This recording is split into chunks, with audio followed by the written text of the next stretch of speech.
나는 부동산 중개인이야. 경력은 아직 얼마 안 됐고 이 일도 익숙하지 않아.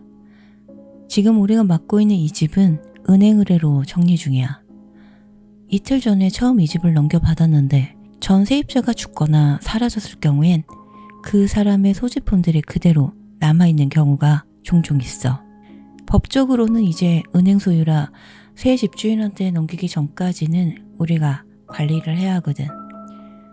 나는 역사에 관심이 많아서 가끔 그런 남겨진 물건들을 살펴보곤 해. 이번에도 마찬가지였지. 어제 집을 둘러보다가 서재에서 오래된 노트 하나를 발견했어. 책상 위에 놓여 있었는데 마치 나를 기다린 것처럼 보였어. 겉보기엔 별로 낡은 것 같지 않았는데 노트를 펼치는 순간 안에 적힌 글씨는 크레용으로 쓰여 있었고 어른의 글씨체였어. 그리고 그 내용은 솔직히 말해서 소름 끼칠 정도로 기괴했어.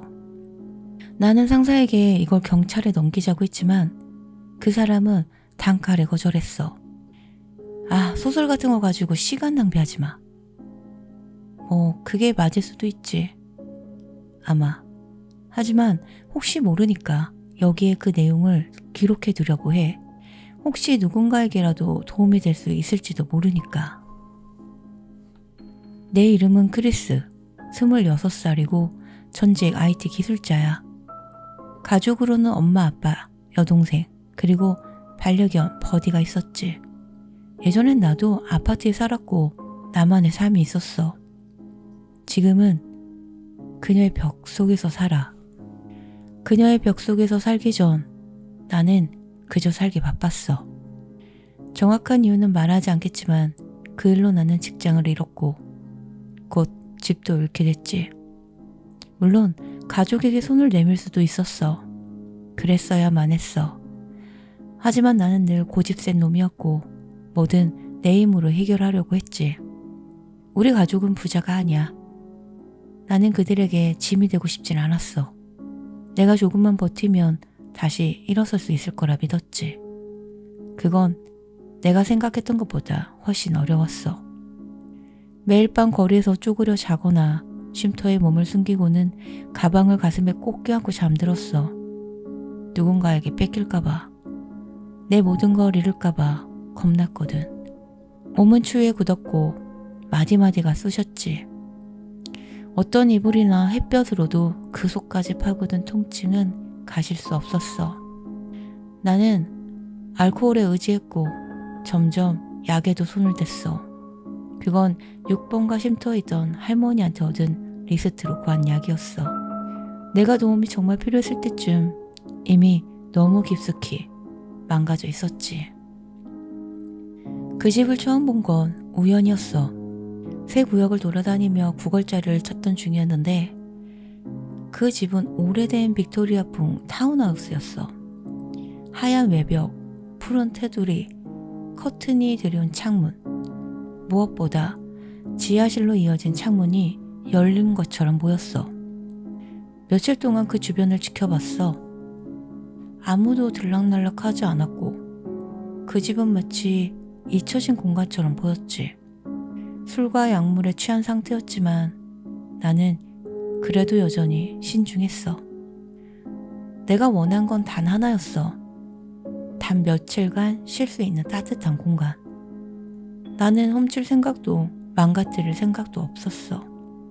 그저 따뜻한 침대, 먹을 수 있는 물, 사람들과 부대끼지 않는 공간. 그게 다였어.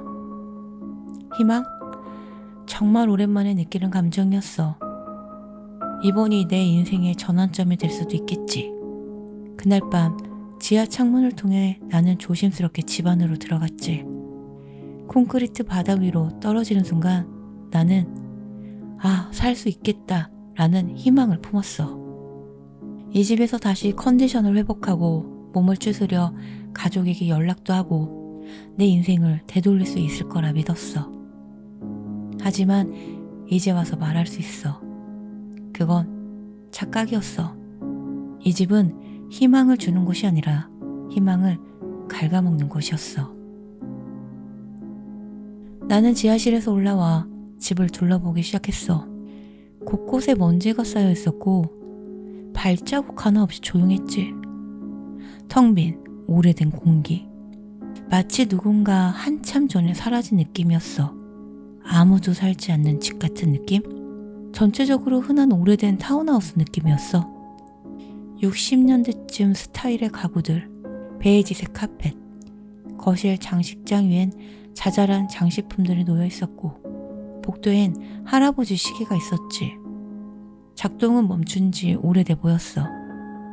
나는 조심조심 걸었고 바닥에 발소리가 나지 않게 하려고 했지만 낡은 타일이 삐걱거리는 소리는 피할 수 없었어. 사람이 없다는 걸 알고 있었는데도 소리 하나에도 움찔하게 되더라. 이 집은 너무도 공허했어. 곰팡이 낀 듯한 냄새가 코끝을 스쳤고 환기도 오래 안 된 듯한 오래된 사람 냄새가 배어 있었어. 누가 여기 살았던 걸까? 스스로 나갔을까? 아니면 죽었을까? 나는 후자일 것 같다는 느낌이 들었어. 하지만 이상하게도 그 생각이 그렇게 무섭진 않았어. 그날 나는 너무 피곤했고 몸은 땡기고 머리는 깨질 듯이 아팠지. 약이 필요했어. 그리고 잠이. 2층으로 올라갔고 가장 큰 방으로 향했어. 그 방은 부부가 함께 살았던 방처럼 보였어. 킹사이즈 침대, 한쪽엔 화장대, 다른 한쪽엔 서랍장, 그리고 벽장. 그 외엔 노부인의 드레스와 노인의 양복이 곱게 걸려 있었어. 진드기 방중 나프탈렌 냄새. 그리고 그 뒤에서 나는 약한 곰팡이 냄새? 옷장 뒷면에 작은 문 같은 게 있었는데 나는 그냥 참고겠거니 하고 넘겼어. 침대 위에 앉아 탁상 시계를 봤을 땐 자정이 가까웠어. 내일 나머지 구역을 돌아봐야겠다. 그렇게 생각하고 나는 침대에 누웠어. 너무 부드러웠어. 몇 달 만에 느껴보는 푹신한 감각. 몸이 녹아내리는 듯한 이 느낌. 나는 눈을 감았고 정신이 스르륵 가라앉았지. 그리고 잠들기 직전 마지막으로 떠오른 생각. 이 집엔 왜 사진이 하나도 없지? 액자도 없었고 벽에도 아무것도 걸려있지 않았어. 화장대 위 벽난로 선반. 가족이 있었다면 남길 법한 사진이 단 한 장도 없더라고. 당시엔 피곤해서 그냥 넘겼어. 뭐 떠날 때 사진은 챙겼나 보지. 그렇게 생각했지. 그런데 말이야, 사진만 사라지고 나머지는 그대로였어. 가구도, 옷도, 시계도, 심지어는 장식품들까지 그대로 있는데 사진만 없다는 거 좀 이상하지 않아? 그때는 아직 몰랐어. 그게 이 집의 첫 번째 경고였다는 걸. 아침이었어. 창문 틈으로 햇살이 비추고 있었지. 나는 몇 달 만에 처음으로 푹 잔 기분이었어. 몸이 한결 가벼워졌고 정신도 맑았지. 그런데 어딘가 이상했어. 몸은 편한데 심장이 불편했어. 무언가가 깨운 것 같았거든. 그때 들렸어. 발소리. 천천히 또렷하게 누군가가 복도를 걷고 있었어. 그리고 곧 허밍. 낡고 늘어지고 음정이 조금씩 불안한 그 노래. 그 목소리 여자였어. 그리고 굉장히 늙은? 설마 진짜 이 집의 주인이 돌아온 건가? 나는 숨이 턱 막혔어. 아무도 없을 줄 알고 들어온 집이었는데 이 상황은 너무도 안 좋은 방향으로 흘러갔어. 당장 뛰쳐나가고 싶었지만 못했어. 그녀가 어디 있는지도 모르겠고 밖으로 나갔다가 마주치기라도 하면 그땐 끝이야. 몸집도 작고 노인일 수도 있어. 하지만 폭력을 쓸 수는 없었어. 나는 그런 짓을 하질 않는다고.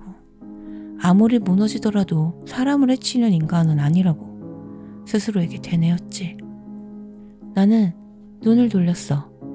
어제 봤던 옷장. 그 뒤쪽 작은 문이 생각이 났어. 별 수 없었지. 나는 조심스럽게 옷장 문을 열고 그 안쪽 작은 비밀 공간으로 들어갔어. 문을 닫고 들어가자마자 숨이 막힐 듯한 어둠이 밀려들었어. 공간은 좁고 차갑고 양옆은 벽돌이었고 천장은 나보다 낮았어. 그 안에 작은 통로 같은 게 있었고 조금 앞에는 빛이 어른거리는 환기구 같은 게 하나 있었어. 6피트가 넘는 내 키에 맞춰 겨우 고개를 숙이고 나는 그 틈을 엿봤어. 그리고 그녀가 나타났어. 그녀는 정말 늙은 할머니였어. 구부정한 어깨, 오래된 가디건, 주름진 얼굴, 그리고 계속 허밍을 하고 있었지. 그녀는 방 안을 둘러보며 고개를 갸웃댔고 침대 옆 내 가방이 놓여있는 곳을 지나쳤어. 아, 내 약, 내 물, 내 전부가 그 안에 있었는데 숨이 멎을 뻔했어. 그녀가 내 가방을 보더니 고개를 휙 돌려서는 바로 내가 숨은 벽 쪽으로 천천히 다가오기 시작했어. 나는 숨을 죽였고 그녀는 웃었어. 아무 이유 없이. 그녀가 문 앞에 도착했을 때 그녀의 얼굴이 벤트너머로 확 끼익. 나는 거의 비명을 지를 뻔했고 그녀는 환기구를 보며 나를 향해 웃었어. 입을 크게 벌린 채 썩은 이빨이 드러나고 눈동자는 노란 빛을 띠고 있었지. 그 순간 나는 뒤로 물러났고 벽돌에 머리를 부딪혔어. 숨도 못 쉬고 심장은 미친 듯이 뛰고 있었어. 그리고 그녀가 말했지. 환영해, 우리 아가야. 그녀는 나를 알고 있었어. 어디에 숨어 있는지도 내가 누구인지도 처음부터 알고 있었어. 이제 난 그녀의 벽 속에서 살아. 출구는 이제 없어. 환풍기, 좁고 습하고 축축한 공간. 들어갔던 그 문은 더 이상 열리지 않았어. 문이 막혀 있었어. 벽 안에는 나를 가둬둔 하나의 미로가 펼쳐져 있었지. 처음엔 몰랐어. 하지만 시간이 지나며 알게 됐지. 이 집은 처음부터 이렇게 설계돼 있었어. 사람이 벽 안을 기어다닐 수 있게. 방과 방 사이, 층과 층 사이에 있는 수직 샤프트에는 작은 철제, 손잡이들이 달려 있었어. 그걸 붙잡고 오르내릴 수가 있었지. 나는 지하실에는 도달하지 못했지만 1층과 2층, 그리고 3층, 다락방까지는 자유롭게 이동할 수 있었어. 3층에 도착했을 때 그곳은 지금까지와는 완전 달랐어. 좁은 벽틈이 아니라 사람 하나가 누울 수 있는 넓은 공간. 구석엔 더러운 매트릭스가 있었고 옆에는 분홍 시트에 오래된 변기도 있었어. 놀라운 건 그 옆에 새 것 같은 노트와 크레용이 있었던 거야. 먼지 하나 없는 누군가 방금 놓고 간 것 같은 상태. 그녀는 여기에도 왔던 거야. 나는 출구를 찾으려 애썼어. 다락방에서 다른 쪽으로 나갈 수 있는 길을 뒤졌지만 어디에도 문은 없었어. 그녀가 여길 드나든 건 확실했어. 문이 없다는 건 그녀도 벽 속을 기어다녔다는 거잖아. 생각만 해도 숨이 막혔어. 그리고 가장 소름 끼치는 걸 발견했어. 벽면의 작은 틈, 그 위쪽에 있는 작은 공간 안에 해골 3개. 내 키보다 높은 곳에 그 해골들이 나를 내려다보듯 고정돼 있었어. 움직이지도 않고 눈도 없고 입도 없지만 나를 쳐다보는 느낌. 나는 한 개를 조심스럽게 만져봤어. 혹시 탈출에 쓸 수 있을까 해서. 하지만 그건 단단하게 고정돼 있었어. 마치 누군가 일부러 여기까지 온 사람들을 전시한 듯이. 그 순간 나는 확신했어. 여기서 나간 사람은 없어. 3일 동안 나는 이 더러운 매트리스 위에서 잠을 잤고 간신히 기어다니며 물을 찾고 무언가 먹을 걸 구하려 했지. 목은 타고 위장은 뒤틀리고 온몸은 떨렸어. 약과 술이 빠진 몸은 금단 증상으로 무너지고 있었고 기어오르는 것조차 힘들었어. 그 와중에도 그녀는 벤트 너머에서 나를 지켜보고 있었어. 하루는 나는 부엌 벤트로 기어가 그녀를 지켜봤어. 그녀는 요리 중이었어. 칼을 들고 무언가를 썰고 있었지. 그건 고기였어. 끈적하고 실처럼 찢기는 고개. 나는 그 칼을 바라봤어. 저걸 내가 쥐고 있다면. 그 순간 쓰레기통 안쪽에서 고양이 꼬리가 걸려있는 걸 봤어. 내 속이 울렁거렸고 식욕이 사라졌어. 그런데도 나는 그녀에게 말했어. 제발 먹을 걸 주세요. 그녀는 고개를 돌렸고 웃었지. 입술에 피가 묻은 채. 그 고기를 생으로 씹으면서 그녀는 환풍기 너머로 얼굴을 들이밀었어. 어떻게 그렇게 높이 올라왔는지 모르겠어. 의자를 놓았을 수도 있고 아니면 그냥 기어 올랐을 수도 있겠지. 그녀는 날 보며 말했어. 밥 줄게 아가야. 근데 말 잘 들어야 해. 장난치지 마. 말 안 들으면 알지? 나는 고개를 끄덕였고 울음을 참으며 다시 그 다락방으로 돌아갔어. 그날 밤 철문 앞에 접시 하나가 놓여 있었어. 김이 나는 고기, 그리고 생수병 하나. 나는 물어보지 않았어. 그게 무슨 고기인지, 어디서 났는지 묻지 않고 먹었어. 이제 나는 그녀의 아기가 되어가고 있었어. 아니, 그녀가 그렇게 만들고 있었던 거야. 그날 아침 나는 이상한 감각에 잠에서 깼어. 무언가 아주 희미한 기척이 내 방 안에 있었던 것 같았어. 나는 벌떡 일어나 숨을 들이켰고 매트리스 구석 가장 어두운 모퉁이에 핑크색 실루엣이 보였어. 조금씩 눈이 적응되면서 그게 무엇인지 알아봤지. 드레스. 작고 예쁜 소녀용 분홍 드레스. 그 위엔 글귀 하나가 적혀 있었어. 우리 예쁜 아가를 위해 준비했단다. 나는 몸이 떨렸어. 내 옷은 다 찢어지고 더럽혀졌고 이제는 몸에 맞지도 않았어. 지독한 냄새, 가려운 피부, 무언가 바꿔 입고 싶은 마음은 있었지만 그건 아니었어. 이건 모욕이었어. 나는 드레스를 발로 밀어 다시 구석에 처박았고 그날은 환풍기통에도 아무 말 하지 않았어. 그 다음 날 나는 욕실 환풍기 너머로 그녀를 보게 됐어. 그녀는 등진 채 세면대를 닦고 있었지. 나는 몰래 지켜봤고 그녀는 날 보지도 않았는데 갑자기 그 상태로 말했어. 왜 드레스 안 입었니? 숨이 턱 막혔어. 그녀는 환풍기를 쳐다보지도 않았고 나는 아무 말도 안 했는데 그녀는 알고 있었어. 나는 조용히 속삭였어. 그딴 거 못 입어요. 그 말이 끝나자 그녀는 움직임을 멈췄어. 그리고 천천히 몸을 돌렸지. 그녀의 얼굴은 분노로 뒤틀려 있었어. 아가야, 그런 말 하면 안 되지. 아유, 못된 아이네. 정말 실망이야. 나는 필사적으로 말했어. 미안해요. 그냥 보내주세요. 저 여기서 꺼내주세요. 가족에게도 말 안 할게요. 당신 얘기도 절대 안 할게요. 그냥 나가고 싶어요. 그녀는 고개를 꺾어가며 웃었지. 높고 날카로운 귀를 찢는 듯한 웃음. 얘 좀 봐. 내가 바보인 줄 아는구나. 그녀는 중얼거렸어. 그래, 2017년 8월 하늘은 파랗고 푸른 녹색이지? 그리고 내 이름은... 그녀는 멈췄고 나는 그 잠깐의 틈에 희망을 품었어. 혹시 이름이라도 알게 되면 혹시 뭔가 바꿀 수 있지 않을까? 하지만 그녀는 웃기만 했어. 아가야, 너 선물 싫다며? 그럼 누군가 다른 아이에게 줄까? 그 말은 나에게 희망이 아니라 공포였어. 또 다른 누군가? 이 집에 또 누가 있는 거야?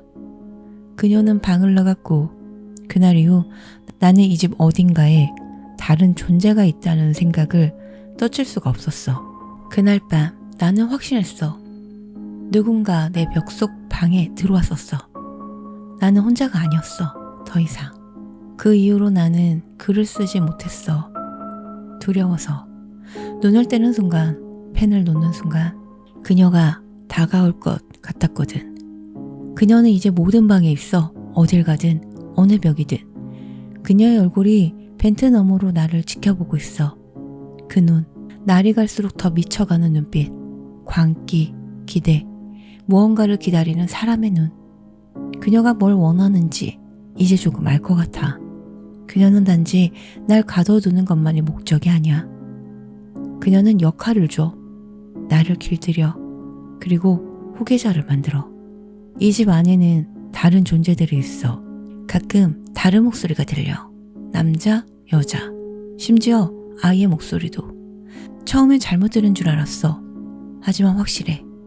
그 집 안에는 그녀 외에도 누군가가 있어. 그리고 그들 중 일부는 살아있지 않은 것 같아. 어느 날 나는 낯선 방에 도착했어. 지하실 같았지만 확신할 수 없었어. 그 방엔 촛불, 검은 커튼, 그리고 중앙엔 무언가를 덮은 테이블. 나는 가까이 다가가지 못했어. 하지만 그 공간에 무언가가 있었어. 살아있는 무엇, 숨을 쉬는 존재. 그 숨소리는 내 바로 아래에서 들렸어. 나는 기어 나왔고 몇 시간을 벽 속을 기어 다녔지.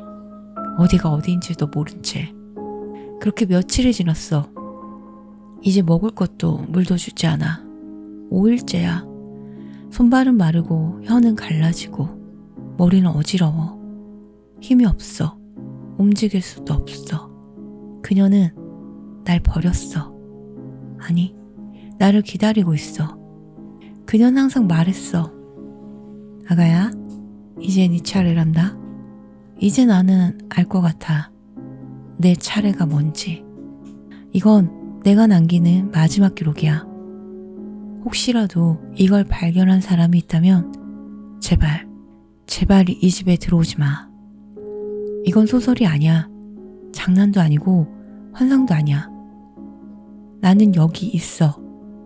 그녀의 벽 속에. 그리고 나만 있는 게 아니야. 나는 들려. 기어다니는 소리, 숨소리, 낮은 목소리. 그녀가 새로운 아기를 기다리고 있어.